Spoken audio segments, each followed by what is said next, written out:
السلام علیکم ورحمۃ اللہ وبرکاتہ۔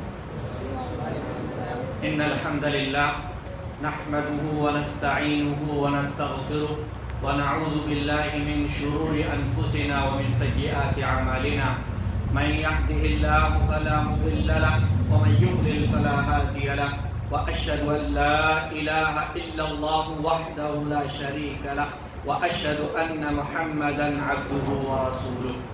يا أيها الذين آمنوا اتقوا الله حق تقاته ولا تموتن إلا وأنتم مسلمون۔ يا أيها الناس اتقوا ربكم الذي خلقكم من نفس واحدة وخلق منها زوجها وبث منهما رجالا كثيرا ونساء، واتقوا الله الذي تساءلون به والأرحام إن الله كان عليكم رقيبا۔ يا أيها الذين آمنوا اتقوا الله وقولوا قولا سديدا يصلح لكم أعمالكم ويغفر لكم ذنوبكم، ومن يطع الله ورسوله فقد فاز فوزا عظيما۔ أما بعد، فإن أصدق الحديث كتاب الله، وأحسن الهدي هدي محمد صلى الله عليه وسلم، وشر الأمور محدثاتها، وكل محدثة بدعة، وكل بدعة ضلالة، وكل ضلالة في النار۔ حاضرین، آج کے دن سے ہم اپنے ہفتہ واری درس میں عقیدے کی اس کتاب کو بنیاد بنا کر عقیدے پر درس کا آغاز کر رہے ہیں۔ یہ کتاب جو آپ کے سامنے موجود ہے، دراصل کتاب التوحید شیخ الاسلام محمد بن عبد الوہاب رحمۃ اللہ علیہ کی کتاب التوحید کی شرح ہے، جس کا نام القول المفید ہے۔ شرح کرنے والے فقیہ عصر محمد بن صالح العثیمین رحمۃ اللہ علیہ ہیں۔ کتاب کی اس شرح کو، جو بڑی عمدہ شرح گردانی گئی ہے، شمار کی گئی ہے، اس شرح کو مزید منظم انداز میں ترتیب سے پیش کرنے کے لیے بعض اعمال اس میں انجام دیا ہے شیخ ہیثم بن محمد سرحان حفظہ اللہ نے، جو کہ مسجد نبی کے سابق مدرس ہیں۔ دراصل یہ کتاب عربی زبان میں ہے۔ اس کا ترجمہ جامعہ اسلامیہ مدینہ منورہ میں بروقت PhD میں پڑھنے والے ایک طالب علم محفوظ الرحمن بن محمد خلیل الرحمن حفظہ اللہ نے کیا ہے۔ اس کتاب پر نظر ثانی، اس ترجمے پر نظر ثانی ہندوستان کے مشہور عالم دین فضیلۃ الشیخ محمد اشفاق سلفی حفظہ اللہ، جو ہندوستان کا کہہ لیں پہلا سلفی اقامتی مدرسہ دارالعلوم احمدیہ سلفیہ دربھنگا بہار کے مدرس ہیں۔ فن کے تعلق سے کہ فن عقیدہ، عقیدہ توحید ہمیں پڑھنا کس قدر ضروری ہے، زیادہ گفتگو نہیں کرنا چاہوں گا، صرف اتنا کہنا چاہتا ہوں کہ یہ علم سب سے اشرف علم ہے، کیونکہ اس علم کا تعلق اللہ رب العالمین کی معرفت سے ہے۔ ہم اللہ رب العالمین کی معرفت، اس کو پہچانتے ہیں، معرفت حاصل کرتے ہیں، اللہ رب العالمین کے کیا حقوق ہیں، اور اللہ رب العالمین کی توحید میں کیا چیزیں مخالفت کرتی ہیں، مخالف ہیں، ان کا علم ہمیں اس فن سے، اس علم عقیدہ سے ہوتا ہے۔ کیا کیا چیزیں اس فن کی اہمیت کے لیے بیان کی جائیں، بعض چیزیں آپ کو دوران درس کتاب میں نظر آئیں گی، اس لیے زیادہ کچھ نہ کہتے ہوئے میں کتاب کا آغاز کرتا ہوں۔ کتاب میں پیج نمبر 3 سے ہم شروع کرتے ہیں۔ چونکہ آج اس کتاب کا یہ پہلا درس ہے، اس لیے میں نے اس پہلے درس میں خطبہ مسنونہ مکمل پیش کی آپ کے سامنے۔ خطبہ مسنونہ کے بعد آگے لکھتے ہیں، کتاب شروع کرنے سے پہلے ہر طالب علم کے لیے اہم ہدایات ہیں۔ ہم کتاب پڑھ رہے ہیں، تو کتاب شروع کرنے سے پہلے چند ہدایات درج کیے گئے ہیں، انہیں ہم پڑھ لیں۔ پہلی ہدایت یہ ہے کہ متن کتاب التوحید کو، یعنی کتاب التوحید جو اصل کتاب ہے، اس کے جو اصل الفاظ ہیں ان الفاظ کو اچھی طرح حفظ کرنا۔ عربوں میں آپ دیکھیں گے مختصر سی کتاب ہے کتاب التوحید، لیکن اس میں توحید کے تمام مباحث اور اہم چیزیں بیان کر دی گئی۔ عربوں میں آپ دیکھیں گے کہ بچے کو کتاب التوحید یاد ہے، بچے کو کتاب التوحید یاد ہے، باقاعدہ وہاں پر اس کتاب کے حفظ کی مستقل کلاسیں چلتی ہیں، حرمین میں، مسجد نبوی میں بھی، اور مسجد حرام کے اندر اور دیگر مساجد کے اندر بھی۔ تو پہلی ہدایت کے طور پر انہوں نے لکھا کہ متن کتاب التوحید کو اچھی طرح حفظ کرنا۔ کہا جاتا ہے احفظ فکل حافظ امام، حفظ کرو، یاد کرو، کیونکہ ہر حافظ امام ہوتا ہے۔ آپ کسی کتاب کو جب یاد کر لیں گے تو اس کتاب کی باریکیاں بھی آپ کو دھیرے دھیرے اچھی طرح سمجھ میں آنے لگیں گی، اس فن کی باریکیاں آپ کو سمجھ میں آنے لگیں گی، اور اس ایک وقت آئے گا کہ آپ اس فن کے ماہر بن جائیں گے، امام بن جائیں گے۔ دوسری ہدایت انہوں نے یہ درج کی ہے کہ ہر آیت سے وجہ استدلال، یعنی کوئی آیت ہے، کوئی حدیث ہے، حدیث اور آیت سے جو بات بیان کرنا چاہتے ہیں کہ اس حدیث سے بیان کرنا یہ مقصود ہے، اس آیت سے یہ بیان کرنا مقصود ہے، تو جو مقصود ہے وہ آیت کے کس ٹکڑے سے نکلتی ہے وہ بات، یا کیسے نکال سکتے ہیں ہم اس کو وجہ استدلال کہتے ہیں، کہ استدلال کا طریقہ، استدلال کا راستہ کیا ہے، وہ دلیل ہم کہاں سے پکڑ رہے ہیں، کس ٹکڑے سے پکڑ رہے ہیں، کس انداز میں پکڑ رہے ہیں، اور بعد میں اس کے ذکر کرنے کے اسباب کی معرفت حاصل کرنا۔ تو یہ معلوم ہو کہ دلیل سے ہم مطلب کی بات کہاں سے نکال رہے ہیں، اور یہ معلوم کریں کہ جو باب ہے جس تعلق سے یہ درس دیا جا رہا ہے، درس ہے، کوئی ایک درس ہے، اس میں جو باتیں بیان کی گئیں ان باتوں میں اس حدیث کو لایا گیا تو کیا مناسبت ہے، دلیل جو لائی گئی ہے، قرآن کی آیت جو لائی گئی ہے، باب سے اور دلیل سے دونوں کی کیا مناسبت ہے، دونوں میں کیا ربط ہے، کیا تعلق ہے، تو اس کا علم حاصل کرنا چاہیے۔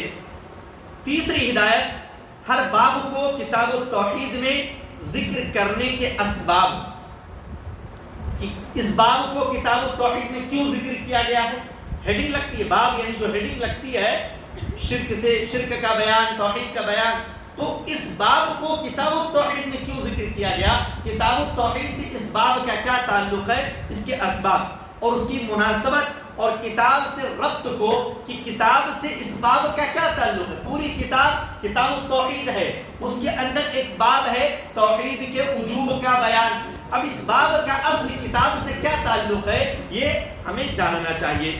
چوتھی ہدایت کہتے ہیں اس کتاب کی متعدد شروحات میں سے کسی ایک شرح پر ذہن کو مرکوز کرنا، چونکہ اس کتاب کی بہت ساری شرحیں لکھی گئی ہیں، لہذا کسی ایک شرح کو آدمی اصل بنائے اور اس اصل شرح کے ذریعے کتاب کو سمجھتا جائے، تاکہ معلومات ایک دوسرے سے خلط ملط نہ ہو۔ مختلف شروحات آدمی ایک ساتھ پڑھنے لگے گا تو معلومات یہاں وہاں ہو جائیں گے، اس نے ایک شرح کو اصل بنا کر چلے۔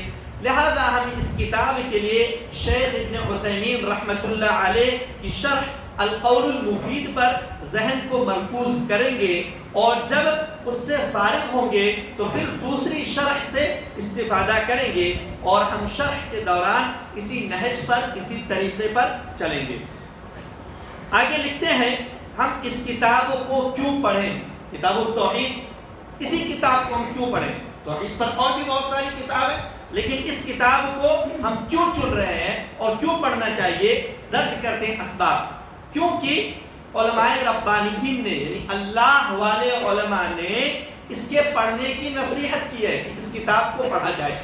بڑے بڑے علماء آپ دیکھیں گے عرب دنیا میں کہ ہر بڑا عالم اور ہر چھوٹا عالم اس کو پڑھتا ہے، اس کو پڑھاتا ہے، اس کو لکھتا ہے، اس کی شرح کرتا ہے، اس کی تفسیر کرتا ہے۔ ہر مسجد کے اندر اس کا درس آپ کو ہزاروں بار ملے گا، کہ ہر مسجد میں، حرم کے اندر کئی عالم اس کا درس دیتے رہتے ہیں، مستقل درس چلتا رہتا ہے۔ شاید کوئی مہینہ ایسا گزرتا ہو جس مہینے میں اس کتاب کا درس حرمین میں نہ چل رہا ہو۔ تو بڑے علماء ربانیین نے اس کے پڑھنے کی نصیحت کی ہے۔ دوسری وجہ، یہ کتاب اپنے فن میں سب سے عمدہ کتابوں میں سے ایک ہے۔ کتاب التوحید فن عقیدہ میں ہے، فن عقیدہ میں جو عمدہ کتاب ہے ان عمدہ کتابوں میں سے ایک یہ کتاب ہے۔ تیسرا سبب، مؤلف رحمۃ اللہ علیہ نے مخالفین کی حجتوں اور شبہات کا، کہ توحید کے جو مخالف ہیں یا جو عقائد کے مخالف افراد ہیں، فرقے ہیں، ان کی جو حجتیں دلیلیں ہوتی ہیں، جن دلیلوں کی بنیاد پر وہ اہل سنت والجماعت سے عقائد کے باب میں اختلاف کرتے ہیں، ان مخالفین کی دلیلوں اور ان کی شبہات، جو شبہے ہوتے ہیں، جس شبہے کی بنیاد پر وہ اختلاف کرتے ہیں، ان شبہات کا جواب دلیل کے ساتھ، قرآن و سنت کی دلیل کے ساتھ سمجھا کر بہترین انداز میں اس کتاب میں دیا گیا ہے، اس لیے اس کو پڑھنا چاہیے۔ چوتھا سبب، اللہ نے اس کتاب کو شرف قبولیت بخشا ہے۔ آپ دیکھ لیں دنیا بھر میں اس کی شروحات کی گئی ہیں، ہر زبان میں، کئی زبانوں میں اس کتاب کا ترجمہ ہوا، کئی علماء نے شروحات لکھی۔ آپ احصا کریں گے، شمار کریں گے تو ہزاروں کتابیں اس کتاب کے تعلق سے ملیں گی، جو اس کتاب کی شرح، ترجمہ اور اس تعلق سے مزید کام کرنے پر۔ پانچواں سبب، علماء کرام نے اس کتاب کو حفظ کرنے اور سمجھنے کی نصیحت کی ہے۔ کہتے ہیں عرب میں کہ بچے کو پہلے یہ کتاب یاد کرا دیں، یہ کتاب اس کو سمجھا دے تاکہ بچہ عقیدے میں پختہ ہو جائے۔ ایک حدیث کے اندر اس بات کا بیان ہے کہ ہم بچے کو پہلے ایمان سکھائیں، اس کے بعد قرآن سکھائیں۔ ایمان سکھائیں، اس کے بعد قرآن سکھائیں۔ ایمان سکھائیں یعنی نیک اعمال سکھائیں۔ ایمان کے 70 سے زائد شعبہ ہیں، جن میں پہلا اعلیٰ قول لا الہ الا اللہ، سب سے بلند ترین شعبہ حصہ کیا ہے؟ لا الہ الا اللہ کہنا۔ اور سب سے ادنا اماطۃ الاذی عن الطریق، سب سے کم ترین آخری درجہ جو ہے وہ کیا ہے؟ راستے سے تکلیف دہ چیز کو ہٹانا۔ تو حدیث کے اندر کہ پہلے بچے کو ایمان سکھلائیں، نیک اعمال، جس کی ابتدا لا الہ الا اللہ سے، کہ اللہ رب العالمین پر ایمان، اس کی وحدانیت پر ایمان، اس سے ابتدا کی جائے اور باقی جو نیکیاں ہیں، اعمال صالحہ ہیں، ان کو سکھلایا جائے۔ تو علماء نے اس کتاب کو حفظ کرنے اور سمجھنے کی نصیحت کی ہے۔ چھٹا سبق، بہترین انداز میں کتاب کی تبویب اور ترتیب قائم کی گئی۔ کتاب کی جو تقسیم ہے، کتاب کی جو ترتیب ہے، وہ بہت ہی عمدہ، بہت ہی بہترین ہے۔ ایسی ترتیب اور ایسی تبویب دوسری کتابوں میں جو اس فن سے لکھی گئی ہیں اس زمانے میں نہیں پائی جاتی ہے، اس وجہ سے اس کا اختیار کیا گیا۔ ساتواں سبب، علماء کرام نے اس کتاب کی تدریس، علماء نے اس کتاب کو پڑھانے اور شروحات کا بکثرت اہتمام کیا ہے، کہ بہت زیادہ اس کتاب کو پڑھاتے ہیں، بہت زیادہ علماء اس کتاب کی شرحیں لکھتے ہیں، تشریحات کرتے ہیں۔ آٹھواں سبب، یہ کتاب و سنت کی دلیلوں سے بھری ہوئی ہے۔ یہ کتاب التوحید، قرآن مجید کی دلیلیں ہیں اس کے اندر، اور احادیث، صحیح احادیث اس کتاب کے اندر بھری ہوئی ہیں، کہ جو بھی باب قائم کرتے ہیں، جو بھی مسئلہ بیان کرتے ہیں، اس کی وضاحت اپنی طرف سے نہ کر کے قرآن مجید کی آیت پیش کر دیتے ہیں، اللہ کے رسول اکرم صلی اللہ علیہ وسلم کا کوئی فرمان پیش کر دیتے ہیں۔ نواں سبب، آسان اور عام فہم عبارتوں کا استعمال کیا گیا ہے۔ جو الفاظ اس میں استعمال کیے گئے، جو ترکیبات، زبان کی جو ترکیبات ہوتی ہیں لینگویج کی، وہ بڑا ہی آسان استعمال کیا گیا تاکہ ہر کوئی اس سے استفادہ کر سکے اور سمجھ سکے۔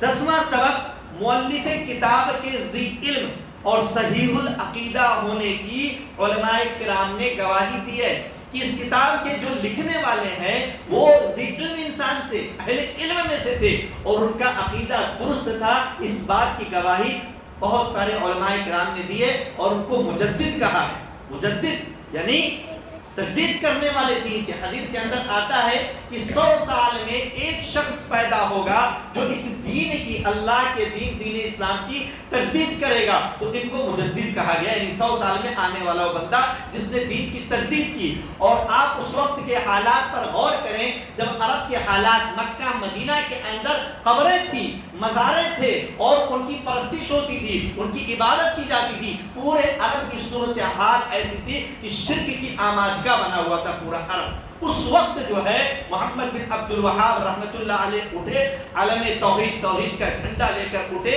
اور اپنی دعوت کا انہوں نے اپنے علاقے سے آغاز کیا۔ اور جب اس کے بعد ملک عبدالعزیز رحمۃ اللہ علیہ کا انہیں ساتھ ملا تو پورے مملکہ عرب کے اندر توحید کی دعوت بڑے اچھے انداز میں انہوں نے پھیلا دی، اور الحمدللہ بڑی حد تک سعودی عرب، مملکہ سعودی عربیہ جو ہے وہ شرک سے پاک و صاف نظر آتا ہے، جو کہ سب سے بڑا گناہ ہے۔ سب سے بڑا گناہ شرک ہے اور سب سے بڑی نیکی توحید ہے، اور اسی توحید کی برکت ہے کہ اللہ رب العالمین کی برکتیں وہاں پر کثرت سے پائی جاتی ہیں۔ صرف حرمین کے ہونے کی وجہ سے نہیں، حرمین تو ہر زمانے میں وہاں رہا، کفار مکہ کے زمانے میں بھی تھا اور خلافت عثمانیہ کے دور میں بھی وہاں تھا، لیکن باوجود اس کے ایک زمانہ ایسا بھی آیا کہ حرم مکی کے اندر، خانہ کعبہ کے اندر اختلاف کا یہ عالم تھا کہ 4 مصلے لگتے تھے، حنفیوں کی الگ، شافعیوں کی الگ، حنبلیوں کی الگ اور مالکیوں کی الگ، ہر کسی کا اپنے وقت پر اذان اور اپنے وقت پر جماعت ہوتی تھی۔ تو اللہ رب العالمین نے ان صاحب کے ذریعے، محمد بن عبد الوہاب رحمۃ اللہ علیہ کے ذریعے اور ملک عبدالعزیز رحمۃ اللہ علیہ کے ذریعے یہ چیز ہمارے سامنے لائی اور یہ کارنامہ ان کے ذریعے انجام دلوایا۔ 11واں سبق، مؤلف نے توحید ربوبیت اور توحید اسماء و صفات ذکر کرنے کے ساتھ توحید عبودیت میں لوگوں کی کوتاہی دیکھتے ہوئے، توحید کی جیسا کہ معلوم ہے 3 قسمیں، توحید ربوبیت، توحید اسماء و صفات، ان کا تو ذکر کیا ہے، اور بہت سارے لوگ ملیں گے جو ان کو تسلیم کرتے تھے، بہت سارے لوگ ان کو تسلیم کرتے تھے، جیسے کفار مکہ کے تعلق سے قرآن مجید کی بیشتر ایسی آیتیں جن کے اندر اس بات کا ذکر، کئی ایسی آیتیں جن میں اس بات کا ذکر ہے کہ وہ اللہ رب العالمین کی توحید ربوبیت کے قائل تھے، رب مانتے تھے، خالق مانتے تھے، لیکن توحید الوہیت میں کمزور تھے۔ تو انہوں نے توحید ربوبیت کا بھی ذکر کیا، توحید اسماء و صفات کے ذکر کرنے کے ساتھ ساتھ توحید عبودیت یعنی توحید الوہیت میں لوگوں کی کوتاہی دیکھتے ہوئے، ہر کوئی کہتا میں اللہ کی عبادت کرتا ہوں، اللہ کی عبادت کرتا ہوں، ہر مسلمان جو اپنے آپ کو مسلمان کہتا ہے اس کا یہ عقیدہ رہتا ہے، کہتا ہے زبان سے، لیکن اس میں بڑی کوتاہی نظر آتی ہے، زبان سے کہتا ہے لیکن اس بات میں عبودیت میں، الوہیت میں بڑی کوتاہی نظر آتی ہے، جو آدمی یا تو سمجھ نہیں پاتا یا شعوری غیر شعوری طور پر اس بیماری میں، اس گناہ میں مبتلا ہو جاتا ہے۔ تو انہوں نے حالات کو دیکھتے ہوئے، ان کوتاہیوں کو دیکھتے ہوئے اس کے ذکر کا یعنی توحید الوہیت کے ذکر کا خصوصی اہتمام کیا ہے۔ تو توحید کی 3 قسموں کا بیان اس کتاب میں بالتفصیل انہوں نے کر دیا ہے۔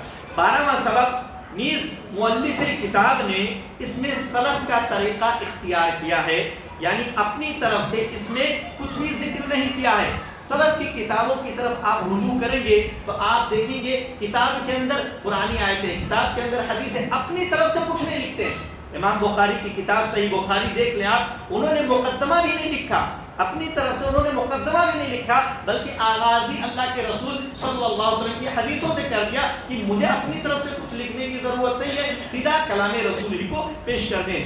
تو سلف کی کتابوں کا یہ امتیاز رہا کہ وہ اپنی جانب سے کچھ زیادہ نہیں لکھتے یا نہ لکھتے تھے، سیدھا اللہ کی، جیسا کہ اس کتاب کے اندر بھی یہ چیز ملے گی، اللہ کا کلام اور رسول صلی اللہ علیہ وسلم کا کلام پیش کر دیتے تھے تاکہ آدمی اس سے متاثر ہو۔ انسان کا دل، انسان جو فطری طور پر متاثر ہوتا ہے وہ کلام الہی سے اور کلام رسول سے، تو ڈائریکٹ وہ اسے پیش کرتے تاکہ درمیان میں کوئی چیز حائل اور رکاوٹ نہ بنے۔ تو کتاب میں مؤلف رحمۃ اللہ علیہ نے سلف کے اسی طریقے کو اختیار کیا، یعنی اپنی طرف سے اس میں کچھ بھی ذکر نہیں کیا ہے، جیسا کہ امام بخاری رحمۃ اللہ علیہ نے اپنی صحیح میں کیا کہ اپنی طرف سے کچھ نہیں پیش کیا بلکہ سیدھے کلام رسول صلی اللہ علیہ وسلم کو پیش کر دیا۔ صفحہ نمبر 4 اب شروع ہوتا ہے۔ اس صفحہ نمبر 4 سے لے کر صفحہ نمبر 11 تک کتاب میں موجود باتوں کی فہرست بیان کی گئی، فہرست دی گئی کتاب میں کیا کیا چیزیں ہیں، لہذا فہرست پڑھنے کی ضرورت نہیں ہے، ہم اصل کتاب پر آتے ہیں اور فہرست ساتھ ساتھ چلتی رہے گی، عناوین ہمیں فہرست کے ملتے رہیں گے۔ لہذا صفحہ نمبر 12 سے آغاز کرتے ہیں۔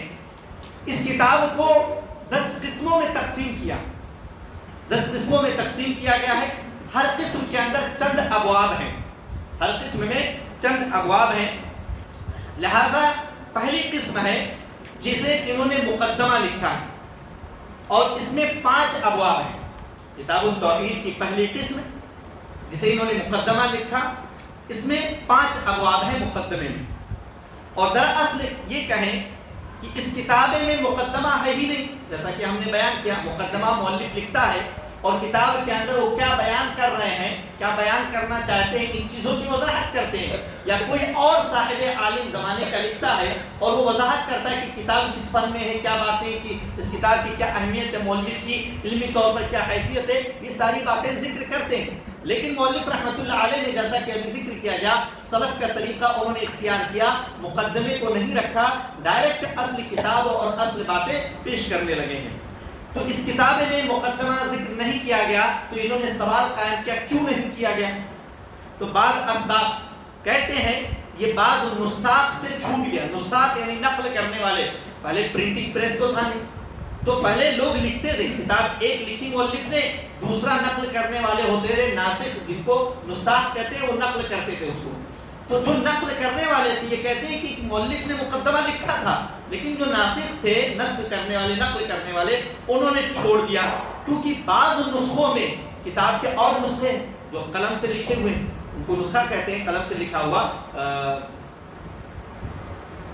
مخطوطات کہتے ہیں، قلم سے لکھے ہوئے، جو ہاتھ سے لکھے ہوئے مخطوطات کہتے ہیں۔ تو جو اور مخطوطات ہیں اس کتاب کے، اس میں شروع میں بسم اللہ، الحمدللہ اور نبی صلی اللہ علیہ وسلم پر درود و سلام موجود ہے، یعنی وہ مقدمے کی جگہ ہے، مقدمے کی جگہ پر یہ باتیں درج ہیں، الحمدللہ، بسم اللہ، الحمدللہ والصلاۃ والسلام علی رسول اللہ۔ تو وہ نقل کرنے والے نے اس کو چھوڑ دیا اور اصل کتاب نقل کر دی۔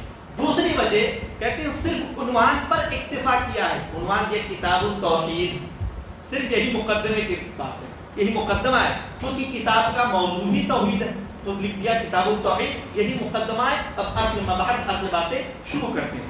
تیسری وجہ یہ کہتے ہیں کہ امام بخاری رحمۃ اللہ علیہ کی پیروی کی گئی ہے، جنہوں نے اپنی صحیح میں، یعنی صحیح بخاری کے اندر کوئی مقدمہ بیان نہیں کیا ہے، اور مؤلف نے چاہا کہ لوگوں کا براہ راست تعلق، ڈائریکٹ تعلق قرآن و حدیث سے ہو جائے، بیچ میں کوئی اور چیز حائل رکاوٹ نہ ہو، ڈائریکٹ ان کا تعلق قرآن و حدیث سے ہو جائے۔ چوتھا سبب بیان کرتے ہیں کتاب کے ابتدائی 5 ابواب مقدمے ہی کے مانند ہیں، کہ ابتدا کے جو 5 ابواب ہیں آپ ان کو مقدمہ سمجھ لیں، اسی لیے پہلے انہوں نے کہا مقدمہ جس میں 5 ابواب ہیں۔ کہتے ہیں توحید کی تعریف، کتاب التوحید ہے تو پہلے اس کی وضاحت ہو رہی ہے، کتاب سمجھتے ہیں کتاب کسے کہتے ہیں، توحید کی تعریف۔ لغت میں ڈکشنری میں لفظ توحید فعل یعنی ورب، وحد یوحد توحیدا کا مصدر ہے، روٹ ورڈ، مصدر یعنی روٹ ورڈ ہے۔ کہا جاتا ہے وحد الشیء یعنی کسی چیز کو ایک ماننا، توحید کسی چیز کو ایک ماننا۔ شریعت میں تو ڈکشنری کے حساب سے ہوا، شریعت میں توحید کسے کہتے ہیں؟ شریعت میں اللہ عز و جل کو اس کی تمام خصوصیات یعنی توحید ربوبیت، توحید الوہیت اور اسماء و صفات میں ایک ماننا، کہ ربوبیت میں اکیلا ہے، اسماء و صفات میں اکیلا ہے اور الوہیت میں اکیلا ہے، اس کے جیسا ان میں کوئی نہیں ہے۔ توحید کی 3 قسمیں، پہلی قسم توحید ربوبیت، اللہ سبحانہ و تعالی کو اس کے تمام افعال میں اکیلا ماننا، اللہ کے کاموں میں اللہ کو اکیلا ماننا، یہ توحید ربوبیت کہلاتا ہے۔ یا صفت خلق یعنی پیدا کرنے، ملک یعنی بادشاہت اور تدبیر یعنی انتظام و انصرام، کائنات کا نظام چلانے وغیرہ میں اللہ عز و جل کو اکیلا ماننا۔ رب لفظ جو ہے، اس رب لفظ میں 4 باتیں شامل ہیں۔ پہلی چیز خالق، کہ اللہ خالق ہے، دوسری بات مالک کہ اللہ مالک ہے، اور تیسری چیز رازق کہ اللہ رازق ہے، دینے والا جو بھی ضروریات ہے، اور چوتھی چیز مدبر تدبیر کہ اللہ رب العالمین مدبر ہے، ساری کائنات کا نظام تنے تنہا اللہ رب العالمین چلاتا ہے۔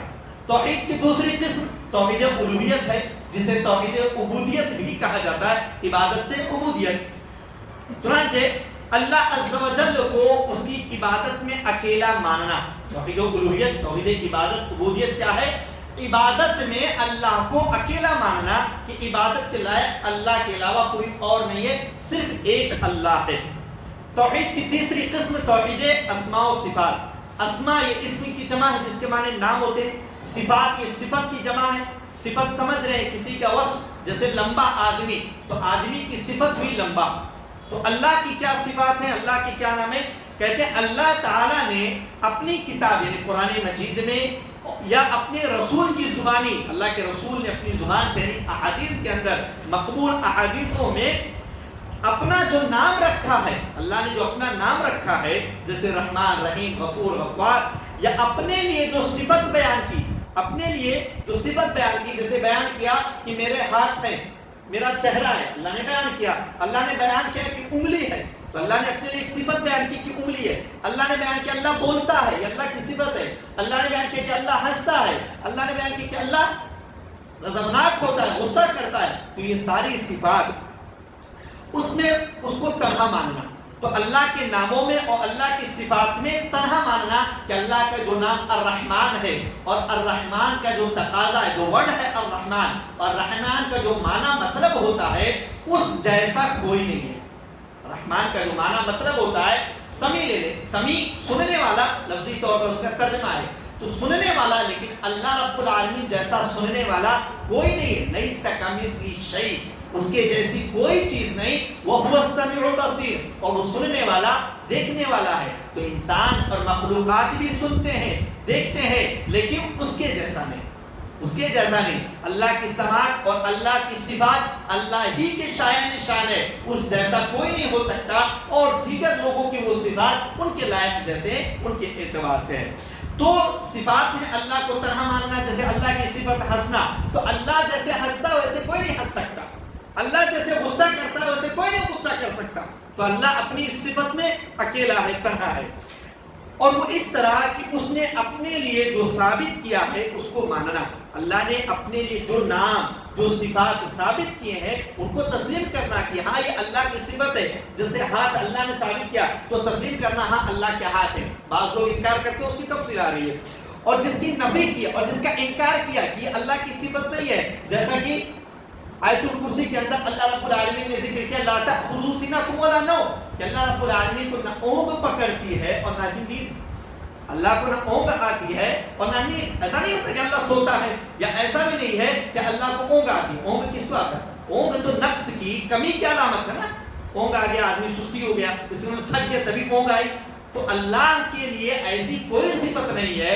جو اس کے لیے نقص کی بات ہو، اس کے لیے عیب کی بات ہو، لہذا ایسی تمام چیزوں کا انکار کرنا جس کی اللہ نے نفی کی ہے، وہ بھی بغیر کسی تحریف کے یعنی معنی پھیرنا نہیں ہے، معنی بدلنا نہیں ہے۔ جیسے اللہ رب العالمین نے کہا کہ میرے ہاتھ ہیں، بعض لوگ اس میں تحریف کرتے ہوئے کہتے ہیں کہ ہاتھ کا مطلب قوت ہے، طاقت، تحریف کا مطلب کہتے ہیں طاقت ہے، اللہ نے ہاتھ کا ذکر کیا لیکن مطلب اس کا طاقت ہے، بغیر تعطیل کے، تعطیل یعنی ختم کر دینا۔ اللہ رب العالمین نے کہیں ذکر کیا کہ اللہ نازل ہوتا ہے، اللہ نزول فرماتا ہے قرآن و سنت کی کئی دلیلوں میں، تو اس کا انکار کرتے ہیں کہ نزول کا مطلب یہ نازل ہونا نہیں ہے کہ جس طریقے سے آدمی جس طریقے سے نزول ہوتا ہے، اس کا انکار کرتے ہیں، کہتے ہیں اللہ تو ہر جگہ، اس کو نزول کی کیا ضرورت ہے، اللہ تو ہر جگہ ہے۔ تو جو انکار کر دیتے ہیں کلی طور پر، کامل طور پر، وہ تعطیل کہلاتا ہے، اس کے بغیر ہمیں تسلیم کرنا ہے۔ تکیف کیفیت بتلانا، حالت بتلانا، ہم نے کہا اللہ نے بیان کیا کہ اللہ کے ہاتھ ہیں، اب کوئی بیان کرے کہ اللہ کا ہاتھ کیسا ہے، ہاتھی کے پروں جیسے، ہاتھی کے کان جیسے، انسان جیسے، جنات جیسے، تو جو کیفیت بیان کرنا ہے کہ اللہ کے ہاتھ ایسے ایسے ہیں، اس کے بغیر ہمیں یہ تسلیم کرنا ہے کہ اللہ کے ہاتھ ہیں۔ جتنا بیان کیا گیا اللہ کی صفات اور اسماء کے تعلق سے ان کو ہو بہو تسلیم کرنا۔ صفات کے باب میں اہل السنہ والجماعہ کا یہ مذہب ہے، یہ مسلک ہے، یہ عقیدہ ہے کہ صفات کے تعلق سے جو دلیلیں قرآن و سنت کی آئی ہوئی ہیں، انِّرُوحَا کَمَا جَاءَتْ، ان کو ویسے ہی گزار دیں جیسے ہے، وہ جیسے آئی ہے ویسے گزار دیں، کہ اگر آیت میں آیا کہ اللہ کے ہاتھ ہے، ہاتھ مانتے ہوئے گزار دیں، اس کی کیفیت نہیں بیان کرنی۔ اسی وجہ سے جب امام مالک رحمۃ اللہ علیہ سے سوال کیا گیا کہ الرحمن علی العرش استوى کیف استوى، کہ رحمان اللہ عرش پر مستوی ہے، کیسے مستوی ہے، تو امام مالک رحمۃ اللہ علیہ نے جواب میں کہا الاستواء غیر مجهول، یا الاستواء معلوم، کہ استوا اللہ مستوی ہے یہ معلوم ہے، یہ دلیل ہے قرآن کی کہ اللہ مستوی، یہ معلوم ہے ہمیں، ہم اس کو تسلیم کرتے ہیں۔ والکیف بھی مجہول، اس کی کیفیت مجہول ہے. کیسے مستوی ہے؟ ٹانگ پر ٹانگ رکھ کر، ہاتھ کو سر پر رکھ کر، چہرے پر رکھ کر، کیسے؟ یہ کیفیت. جیسے میں بیٹھا ہوں تو معلوم ہے ایسے بیٹھا ہوں. اللہ کیسے مستوی ہے یہ ہمیں نہیں معلوم. کیفیت جو ہوتی ہے، حالت، وہ کیسے ہمیں نہیں معلوم. صرف اللہ نے بیان کیا کہ اللہ عرش پر مستوی ہے. ہمیں یہ تسلیم کرنا ہے کہ اللہ عرش پر مستوی ہے، کیفیت نہیں. تو فرمایا الاستواء معلوم والکیف عنہ والکیف مجہول، کیفیت مجہول ہے. والایمان به واجب، اس بات پر ایمان لانا کہ اللہ مستوی ہے واجب ہے، فرض ہے. اگر کوئی انکار کرتا ہے تو پھر اس کا ایمان خطرے میں پڑ جائے گا. والسؤال عنہ بدعہ، اور اس کے تعلق سے، کیفیت کے تعلق سے سوال کرنا بدعت ہے. آدمی کو نہیں معلوم، پوچھ لیا تو ہم نے بیان کیا کہ قرآن و حدیث میں کیفیت کا ذکر نہیں ہے، بات وہیں پر ختم ہو گئی. اب مزید اس میں کریدنا، بال کی کھال نکالنا کہ اللہ کے ہاتھ ہے تو ہاتھ کہیں رکھا ہوگا، اللہ کے قدم ہے تو قدم کہیں رکھا ہوگا، اللہ کی انگلیاں ہے تو انگلیاں کہیں رکھا ہوگا، چہرہ ہے تو چہرہ کس طرف ہوگا. تو بال کی کھال نکالنا، اس سے اس طرح کے سوالات کرنا بدعت ہے. دین میں نئی ایجاد ہے، اور ہر بدعت گمراہی ہے، جو گمراہی جہنم کی طرف لے جانے والی ہے. تو جن کا اللہ نے نفی کیا ہے کہ اللہ کے لائق نہیں، ان کا انکار کرنا، جن کو ثابت کیا ان کو تسلیم کرنا، بغیر تحریف کے، بغیر تعطیل کے، بغیر تکییف کے، اور بغیر تمثیل یعنی تشبیہ کے. تشبیہ نہیں دے سکتے ہم کہ اللہ کے ہاتھ فلاں کی طرح ہے، اللہ کی سماعت فلاں کی طرح ہے، تشبیہ نہیں دے سکتے ہم. اللہ کی صفات کی تشبیہ دوسروں سے، کسی اور سے نہیں دے سکتے، کیونکہ لیس کمثلہ شیء، اس کے جیسی کوئی چیز نہیں ہے، اس کے جیسی کوئی چیز نہیں. تشبیہ کی کوئی بات ہی نہیں. تشبیہ کے لیے ہوتا یہ ہے کہ جس سے تشبیہ دے رہے اور جس کی تشبیہ دے رہے دونوں میں کوئی چیز کامن ہونی چاہیے. جیسے ہم نے کہا زید کالاسد، زید شیر کی طرح ہے، تو زید کو ہم نے شیر سے تشبیہ دی، شیر کی طرح بیان کیا. وجہ کیا ہے؟ جس طرح شیر بہادر ہوتا ہے زید بھی بہادر ہے، اس لیے ہم نے کہا زید کالاسد، زید شیر کی طرح ہے. لیکن اللہ اور کسی مخلوق کے تعلق سے ایسا کوئی تصور نہیں ہے کہ اللہ کی کسی صفت میں کوئی مخلوق اللہ جیسا ہو جائے، یہ ناممکن ہے. اسی لیے لیس کمثلہ شیء، اس کی جیسی کوئی چیز نہیں ہے. آگے لکھتے ہیں کتاب التوحید ہے، اس میں توحید الوہیت بھی ہے. الوہیت یعنی عبادت ہے، عبودیت. کہتے ہیں عبادت کا اطلاق دو چیزوں پر ہوتا ہے. عبادت جو بولا جاتا ہے تو دو چیزیں اس کے اندر ہوتی ہیں. ایک عامل یعنی عبادت کرنے والا، عمل کرنے والا، اور دوسرا عمل جو عبادت کر رہا. جیسے عامل ایک مصلی، نماز پڑھنے والا، اور دوسری چیز الصلاۃ، نماز. تو پہلی چیز عامل یعنی تعبد، یعنی محبت و تعظیم کے جذبے سے سرشار ہو کر. تعبد عبادت سے ہے، تعبد محبت کے جذبے سے بھرا ہوا ہے، تعظیم کے جذبے سے بھرا ہوا ہے کہ اللہ کو عظیم سمجھتا ہے، اس کی تعظیم کرتا ہے. ان دونوں جذبوں سے بھر کر اللہ کے اوامر، اللہ نے جو احکامات دیے، جو حکم دیے، ان کی بجا آوری، ان کو بجا لائے، ان کو کر لے. اور نواہی جن سے روکا ہے ان سے اجتناب کرتے ہوئے تواضع اختیار کرے، خاکساری اختیار کرے، عاجزی اختیار کرے. اللہ سے محبت ہے، تعظیم ہے، اس کے ساتھ ساتھ اللہ کے اوامر کو بجا لا رہا، منہیات سے، نواہی سے اجتناب کرتے ہوئے اللہ کے سامنے عاجز بندہ بن کر رہ رہا. عمل دوسری چیز، کی گئی عبادت، جو عبادت کی گئی، یہ ایک اس میں جامع. عمل عبادت جو ہے یہ ایک اس میں جامع، یہ ایک جامع لفظ ہے، ایک جامع لفظ ہے جو ہر اس چیز کو شامل ہے. جامع نہیں جمع کرنے والا لفظ کہ بہت ساری چیزوں کو اس لفظ نے اپنے اندر جمع کر لیا. تو اس عبادت کے لفظ میں ہر اس چیز کو شامل مانا جائے گا جس سے اللہ محبت کرتا ہے. کسی عمل سے، کسی بات سے اللہ محبت کرتا ہے، وہ عبادت ہے. مسجد میں بیٹھنا یہ عبادت ہے، مسجد میں یا کلمات ادا کرنا اللہ اکبر یہ عبادت ہے. تو چاہے وہ عمل ہو یا زبان سے ادا کرنا، اس سے اگر اللہ محبت کرتا ہے یا راضی ہوتا ہے، پسند کرتا ہے اس عمل کو، اس چیز کو، خواہ یہ ظاہری ہو جیسے نماز ہم پڑھ رہے ہیں دکھ رہا، یا باطنی اقوال ہو یا افعال، چاہے وہ اقوال ہو، زبان سے بولے جانے والے کلمات، آدمی من میں دعائیں پڑھ رہا، اقوال باطنی چھپا کر، ظاہری آدمی زبان سے دعائیں پڑھ رہا ظاہری طور پر بلند آواز سے.